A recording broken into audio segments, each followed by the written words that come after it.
Наадам наадмын дэвжээнд хотол олноо цэнгүүлсэн наран доор цахилсан тэнгэрийн сахиус таажна. Уяач уяачдын гал дээр домог шиг яригдсан буй. Уртын дуутай өдрүүдийн уянган нуусан хүлэг минь. Хэмээн шүлэглэх Монголын орчин үеийн утга зохиолын түүчээ болж яваа Чойжс хүнгийн нандин цэцгийг бид найрагчийн цалин нэвтрүүлгийн зочин хойморд урьсан юм а. Зохиолч бүсгүйн амьдрал уран бүтээлтэй танилцсан утга уянгийн ертөнцөөр хамтдаа аялцгаая.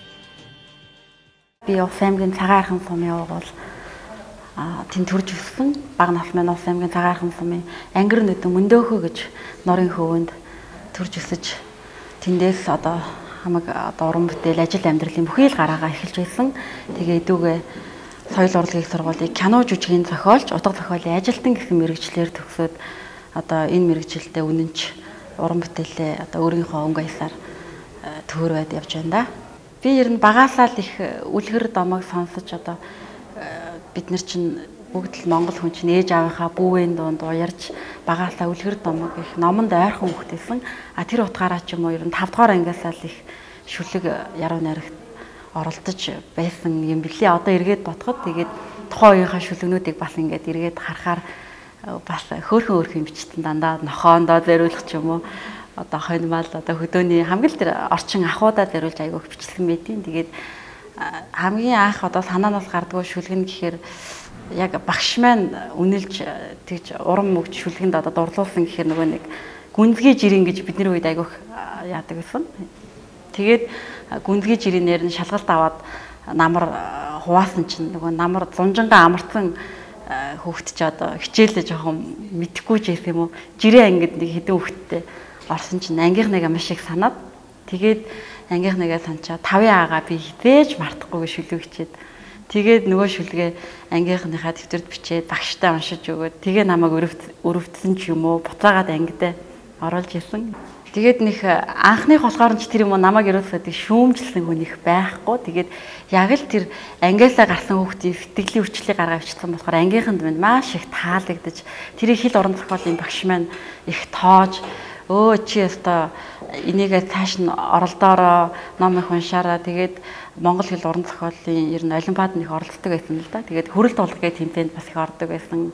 Тэгээд хөрөлт тулгад дандаа л нэг ер нь бол төрүүлж бол байгаагүй. Нэг айргийн 5 энтерт явж байгаа. Дараа нь аймагтай цагаан архнаасаа шилжээд аймагт ер нь 10 дугаар ангиад төгсөж ирсэн 8 дугаар ангиас хойш. Тэгээд аймагийнхаа 1-р 10 жилээс бас л шүлгээрээ тэр хөрөлт тулгад оролцож тэгээд хамгийн сүүлд нь соёл урлагийн сургуулийн конкурсын баг хамт олон очоод тэгээд шалгалт өгсөн чинь жүжигийн зохиолч анги гэж анги байгаа штэ. Чи ийм нийгмийн ийм сэдвтэй ийм эфэ бичээдэг чи жүжигийг юу гэж бодгоо чи жүжиг чи чадгуу ч гэдэг юм уу. Тухайн үед бас тиймэрхүү маягаар асуулт шалгалт аваад тэгээд тэнцснээ бол маш соёл урлагийн сургуульд жүжигийн зохиолч ангид нийт 24 хүүхэд орж ирсэн маа. Тэгээд хасагцаар байгаад яг гарын 10 уруу шиг 10 хүүхэд төгсөж байсан. Одоо бүгдээрээ л яг мэрэгчлэрээ биш ч гэсэн өөр юм бас ажил амьдралаа хийгээ явж байгаа. Тэгээд арай жоохон тэр чиглэлээ алдахгүй явж байгаа нь уг нь бас биэлдэ. Гэхдээ багш маань намайг дууны шүлгэнд чи жоохон туйлшраад байна. Жүжиг үуч, кино жүжиг чи бичиж чаднаа. Одоо юуны тулд энэ ангийг төгссөн хүүхэд илээ гэд бас их намайг шүүмжлэх, ирлэж хурцалдаг.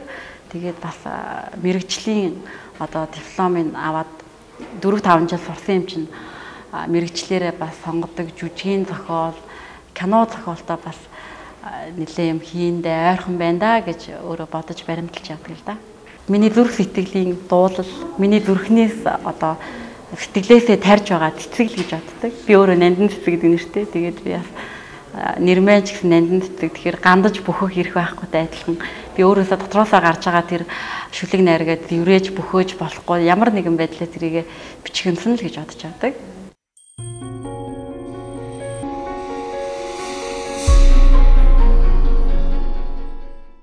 Хүн чинь мэддэг юмныхаа тул хамгийн их ойрхон бичиж төөрөхөд амархан байдаг. Тэр утгаараа хамгийн эхлээд нутгийнхаа уул усанд ангийнхаа найз нөхөд багштай ч юм ээж авдаа ч юм уу энэ сэдвэр хамгийн их их шүлэг найргаа оролдож байсан байдаг. Тэгээд манай нутагт яруу найрагч Ядамд оржийн Бадам сүрэн гэж хүмүүс мэдэндээ хонгор зул сонь эрхлэж бадан сум гэж.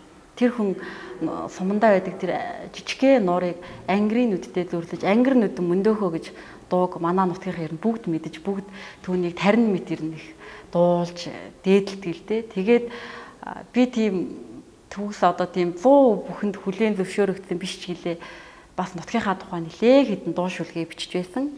Тэгээд цагаан архан гэж яг тийм нэг 3 их сайхан холбоотой 3 уул байдаг. Тэр уулыг харахад ерөөсөө л надад нэг тийм залбирч суугаа бурхан ч юм шиг.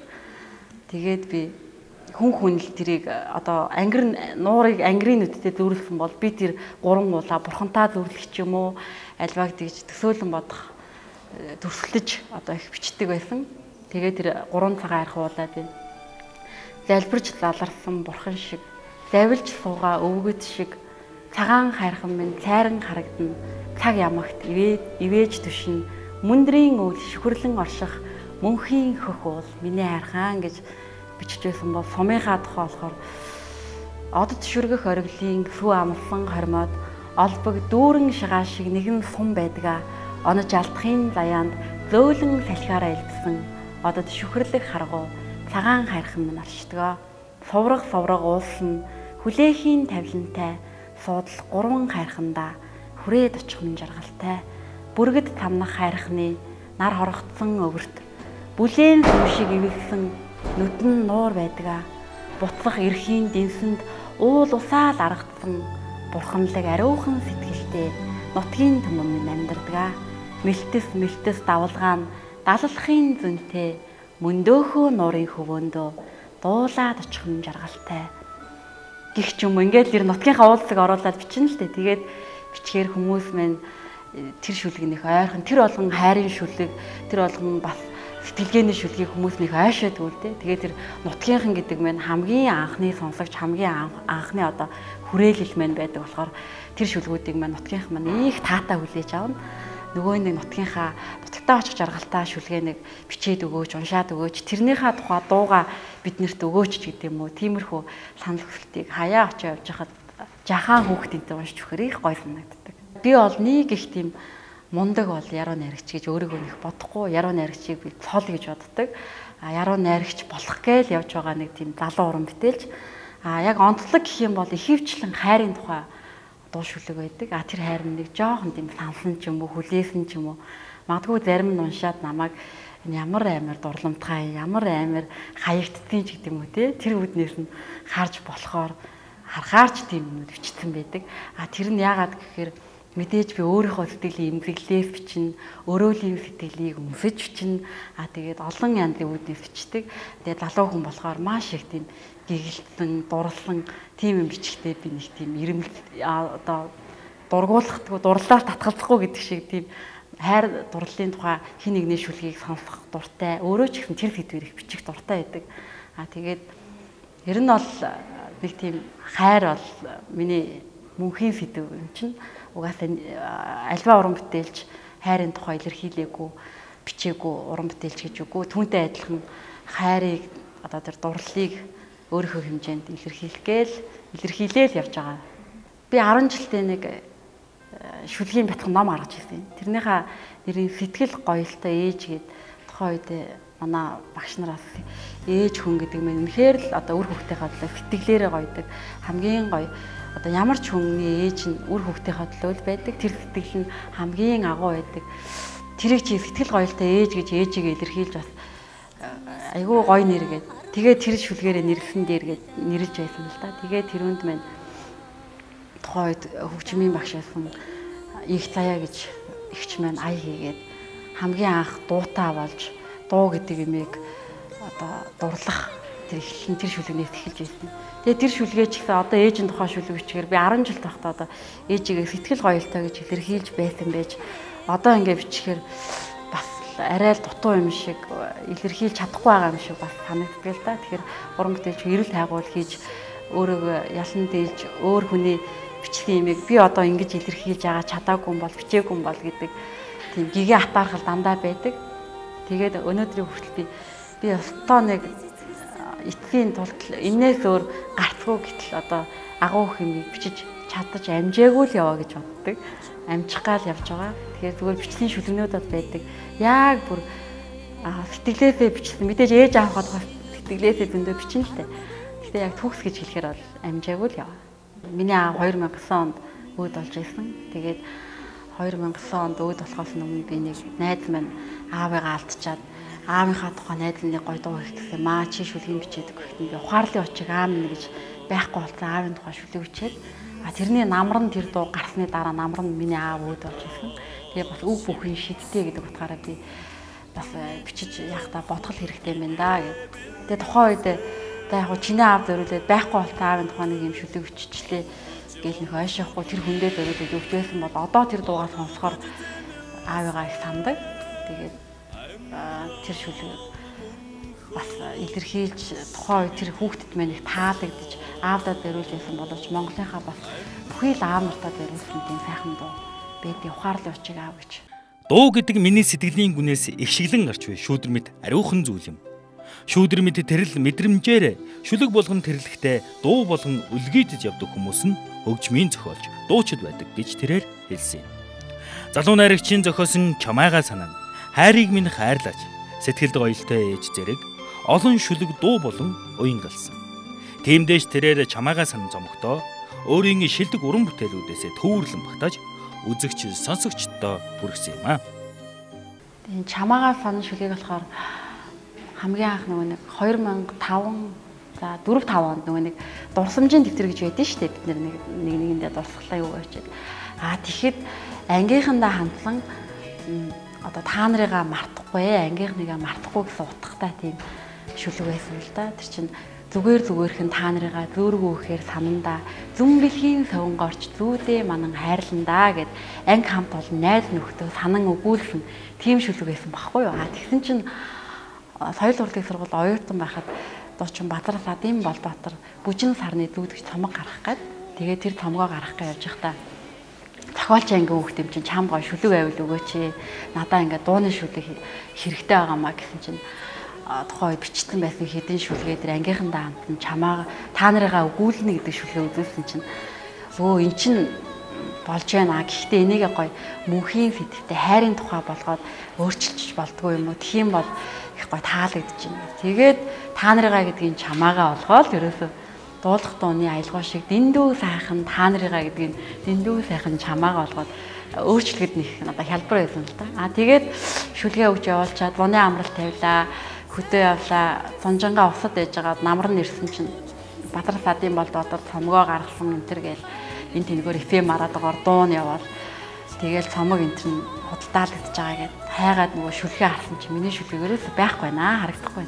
За тэр шүлэг голлогдсон ч юм уу дуу болоогүй юм байна да гэж дотроо нуутхан жоохон харамсалтай явж ирсэн чинь дараа намар нэг 10 сард анхны тас ороод нэг гоё хүүхдүүд нэг гадаа орж гараад нэг шавхаатаа нэг оюутнууд нэг анхны тасаар нэг их гоё тэр зураглал аягаа тод байна. Тэгээд тэгсэн чинь Бадар Садын Болбаатар сүүлд тэр эртний явчин соёл урлагийн сургууль дээр тэгээд хүүшээ сайн байна уу гэсэн чинь сайн уу би нөгөө шүлгийг чинь танихгүй байх бараг л цомгоо гаргасан том хүн сургуулаа төгссөн нэлээ мундаг нэрд гарсан бараг л танихгүй байхтаа гэсэн чинь таньж байна. Чиний нөгөө шүлгийг чинь би хөгжмийн зохиолч ашигтай гэж хүн өгсөн шүү. Би өөрөө дуулах гэсэн чинь эмэгтэй хүн дуулахаар аялгаа ороод даач би дуулаагүй. Гэхдээ би ямар ч байсан гүүр гიშгүүр нь болоод тэрвэл уран бүтээлч хүнд нь хүргэж өгсөн шүү гэдэгт нь тийм уюун гоё ингээл тэгээд ай хийлгэж хүнд авиж өгсөнд нь баярлалаа гэл нэг тиймэрхүү юм яриад өнгөрч ирсэн. Тэгсэн чинь хэд хоногийн дараа хичээлтэй байсан чинь нэг дугаараас дуудлага ирээд тэгээ багшийнхаа хажууд ярьж чадахгүй айгүй аяахан дуурайд байна уу хичээлтэй хэмбэ гэсэн чинь өөрийн чинь шүлгэнд аялгаа хийсэн хүн байна. Хідвээ боломжтой бай сонсох гэхээр хичээлээ тарчаа яриа л.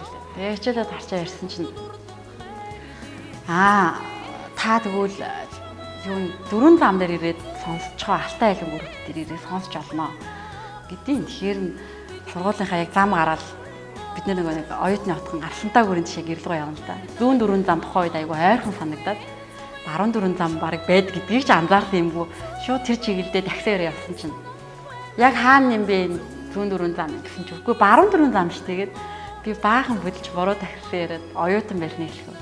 Тэгээд уурлагч хэцүү нөгөө таксиныхаа жолоочд хэлсэн чинь нөгөө анх барихтаа чи хэлэхгүй асуухгүй яасан юм бэ гэх. Тэгээл буцаал тэгээ амхандаа нөгөө миний шилгэнд нэг хүн аялгаа хийсэн гин би тэр хүнийг одоо баярлаад аяа сонсчоод хоолнд даах тийм бодолтой яваад байгаа. Уг нь бол тэгсэн чинь таксигаа нөгөө буруу бариад таксиныхаа мөнгөнд хэдэн төгрөг өгөөд дотроо нэлээ бас жоохон харамслаад тэгээд очиод Алтай айлын групп руу норхоо явчихсан чинь амар шуурга шуураад тэгсэн чинь нөгөө нэг өөрийгөө айгүй сайн тодлонд нэг күүз өмссөн джинс өмддөг үсээ ардаа бооцсон тэгсэн чинь нөгөө өсөн шуурганд бүр амар ингээл хийсэн чинь гараараа өсөө самнаас Алтай айлын групп 4 5 давхар шаттай хаа тэрний шатаар нөхсөө дээш хартан чинь нэг ах доош нэг өсөө гараараа санаа явж байгаа намайг хараад шоосон ч юм айгүй инээмсэглээ хараад байна алхсаар агаад 4 5 давхарт нь гараад ирсэн чинь өрөөнүүдээ хаяг нь очсон чинь нөгөө ах намайг амар хараал ажиглаад миний дүү хинтээ уулзах вэ даштэв гэж хүнтэй уулзсан багч хин гинэг амар инээгээд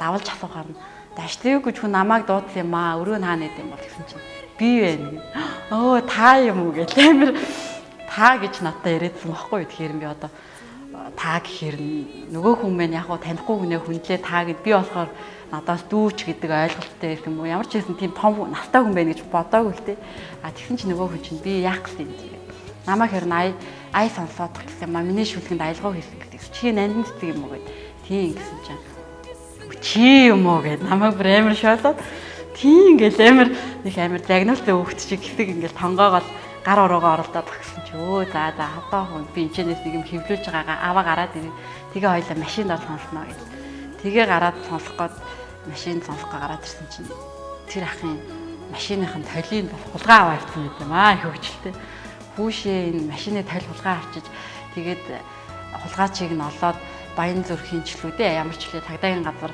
таатуулж байгаа тул та ярьж одоо гомдлоо илэрхийлж олно гэж цагдаа нэг бичиг наач явсан мэт. Тэгсэн чинь одоо тийшээ очихоос за миний дүү толны үүрэг гүйтгээрээ гээд тэгээд хөдөөнөөс дөнгөж ирсэн замын төвчрөнд бөөнөрлийг бас нэг тийм жоохон хол байсан болохоор айгүй сандраал ингээл аршаа харахаар л машин ард ирж байгаа юм чинь ахаа маширлээ гэдэг юм хаана гэж явчлаа гэдэг тэгж нэг амир толны өрөг үдтгэж айгүй бүдлээд чи айгүй сандрааж хилээд ах юмаа гэж нөгөө жолоочноос намайг дагж сандарч мандраа тэгээд нөгөө ах чин цагдаагийн газар орохгүй би машиныг хараад тэгээ айгүй удаад би хичээлээсээ гарч ирснийг хэлэхүү өдөржингоо жоохон бүдлээ явцныг хэлэхүү тэгээ машинд бураг нойр мөлөө барыг унтчихсан баха. Тэгсэн чинь гинт за ороод ирлээ гэж нөгөө ахч машин онгоолгоод орсон чинь би барыг унтчих чи нойр мөлөө тэгсэн чинь аргагүй за энэ дүүг өстө хүндрүүлчихлээ. За одоо дуугийн сонсгоё гэл.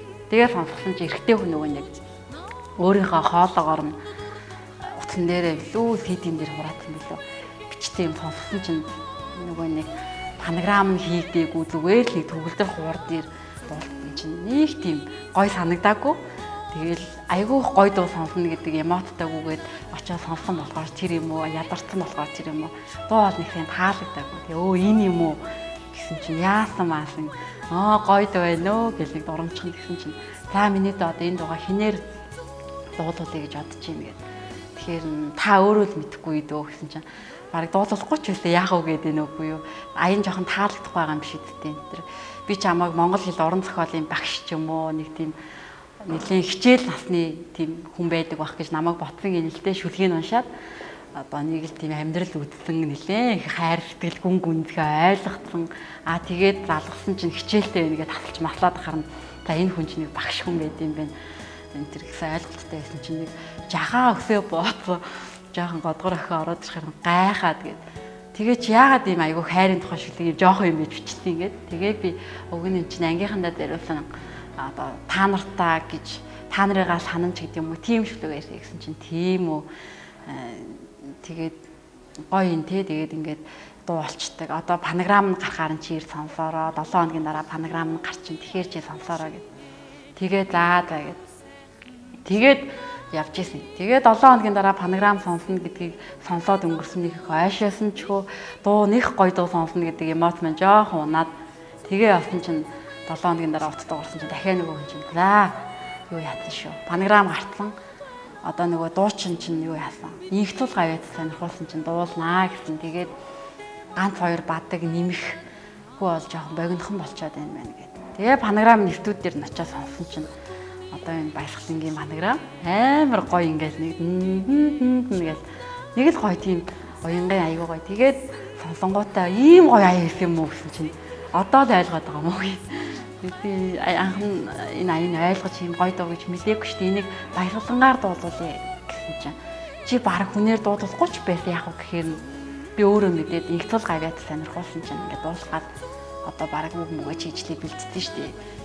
Тэгэхээр үгүй энэ дооны тухай дуучин баясгаланд ягаар гэдгийг гэсэн чинь чи амар сонио хөхт энийг болохоор дуулахгүй ч гэсэн яах вэ энийг болохоор заавал баясгалан гэдэг юм. За баясгаланд чинь сонирхуулъя л та гэд.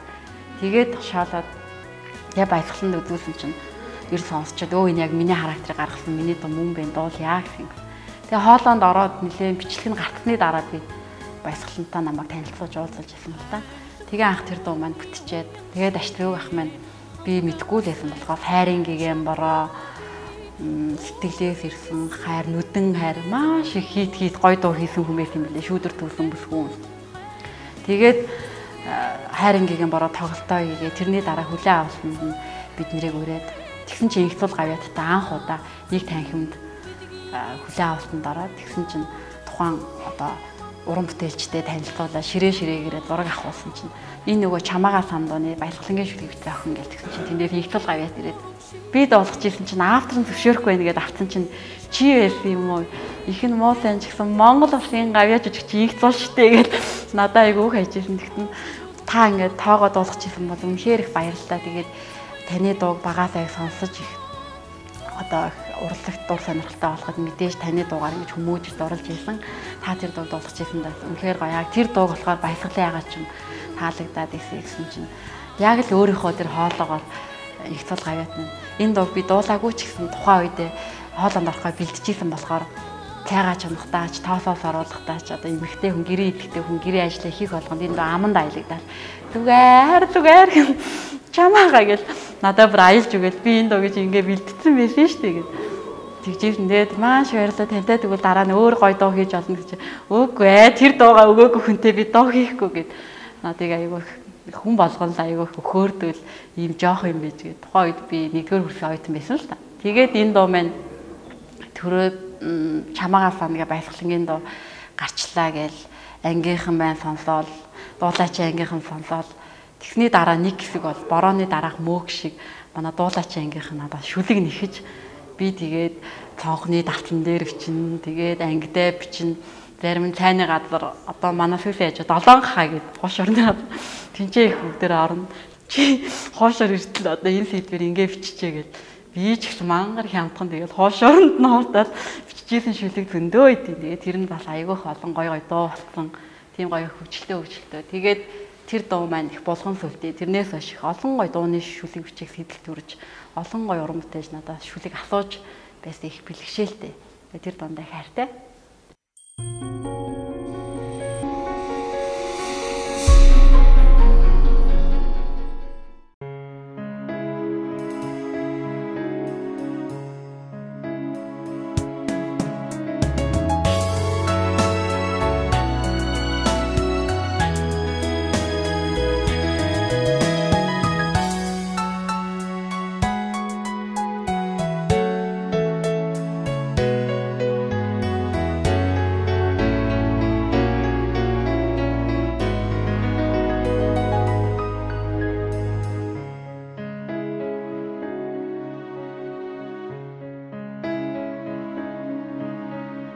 Дуулах дууны аялгуу шигээ дэндүү сайхан чамдаа би миний гэсэн бүхнээ зориулж нийлмийн толтон домонхлон хайрлаа зүгээр хэн чамаагаа зүрхээ хэр санаад байна зүн билгийн савн горч зүдэ ман хайрлаад байна.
шигээ чамдаа би нандин гисэн бүхнээ зориулж нафторчлонд дурлан хайрлаа зүгээр зүгээр хэн чамайгаа зүргүй хэр санаад байна зөв бидгийн савн орч зүудээ мөн хайрлаад байна зүгээр зүгээр хэн чамайгаа зүргүй хэр санаад байна зөв бидгийн савн орч зүудээ мөн хайрлаад байна.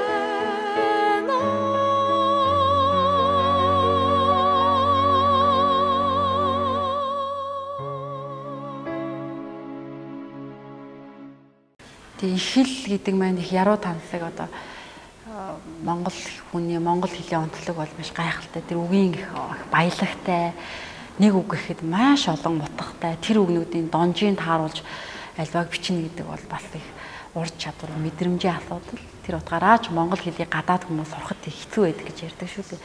Тэгэхээр монгол хэлээ их сайн мэдэж, монгол хэлээрээ сайн ярьж, монгол хэлээ сайн найруулна гэдэг нь бас их Монголынхаа өв соёлыг бас авч явахад тодорхой хэмжээний хувь нэмэр өөртөөхөө хэмжээд уран бүтээлч хүмүүс оруулж байгаа л гэж боддог. Хөдөөний малчин, малынхаа дэргэд явж байгаа малчин хүн юм уу, хөдөөний нэг лахын айлд ороод гарахад одоо тэр сайлчин эмэгтэй хэлж байгааг ямар ч уран бүтээл зохиол дээр гараагүй цэр тэтэн фильмэг үгийг хэлдэг байхгүй. Тэгэхээр аюул санаа зовдсон шүү дээ. Аюул юм бичдэг энэ төр явж хахад энэ хүн ингэж гоё уран үг хэлж хахад би ингэж чадлаа. Тэгээ тэр хүн тэрийгэ хилээл нийтлээл тараагаал түгээгээл явал айгүй мундаг л байгаа байхгүй. Тэгэхээр игэлхэн атлаа тэр их өдөөгийн сайхан саруул нутагт байгаа тэр хүмүүсээс маш их тэтэн фильм тэр чигээр агуу их философи байдаг. Тэр нь хөдөөний тэр хүмүүсийн баримталдаг малаа үсгэх зарчим, одоо хоолны дэглэм тэр бол их агуу надад их баялагтай санагддаг л да. За тэгээд альва уран бүтээлчдийг дэмжих, тэдний уран бүтээлийг бусдад түгээх, альва уран бүтээл хэрхэн төрсөн тухай одоо олон нийтэд сонирхолтой сайхан яриаг өрнүүлдэг танаад л үгүй ийм сайхан найрагчийн цадаг билүү. Энэ сайхан нэвтрүүлэгт оролцож бас хэвхэхөө уран өөрийнхөө дотоод ертөнцийг та бүхэнтэйгээ хуваалцсандаа маш их баяртай. Тэгээ та бүхний цаашдын ажил амьдрал бүхий л санаж бодсон сайн үр бүхэн саадгүй бүтгий үлдээтэй өргөлийг өргөн төвшүүлье. Монголын мянган үзэгчид танаа нэвтрүүлгийг бишрэн үзэх байхаа. Тэгээ үзэгч олонныхоо сэтгэлд үргэлж хүндэтгэл ухаарлын цагаан гэгээ татуулж байгааг та бүхэндээ хүсье. Тэгээд одоо нийгэм маань хөгжөөд альва ямар ч сувгийг Монголын өндлөг улам бүрт үзэж болдог болсон билээ. Тэгэхээр их гоё хүртээмжтэй сайхан үйл одоо нэвтрүүлгээ бэлтгэж байгаа та бүхэндээ амжилтын дэдийг бас дахин хүсье. Түүний бүтээлээс хайр, харуусал, хүн хүнээгийнх сэтгэлийг ил харж болно. Хайрын шүлэг бичдэг болохоор хүмүүс намайг дурламтгай гэдэг гээд ялтамхан инээмсэглэх энгийн даруй бүсгүй. Амраг хайрын тухай анаа сайхан бичдгийг нь хараад нэрэж дурламтгай юм уу гэсэн бодол өөрийн ирэхгүй төрж байсан юм. Зохиолч, уран бүтээлч гэдэг амьдралыг өөрийн өнгөөр харж үзэг биеэр хослуулан яруу танцгаар дүрслэн бичдэг. Тиймдээч нандин цэцгийн уран бүтээлд их орон эцэг эхээ хайрлах сэтгэл гүнээс гүн шингэсэн байдаг. Цэцэг шиг дэлгэрч яваа залуу наснда олон бүтээл төрөж утга уянгийн ертөнцид өөрийн мөрөө үлдээн үзэгч биднийхээ мэлмийг баясгаж сонрыг милаж явна гэдэгт итгэлтэй байна. Яруу найрагч тэр дундоо олон сайхан дууны шүлэгч нандин цэцэг таныг урлагийн их янжин лам бурхан эвэж явах болтугай.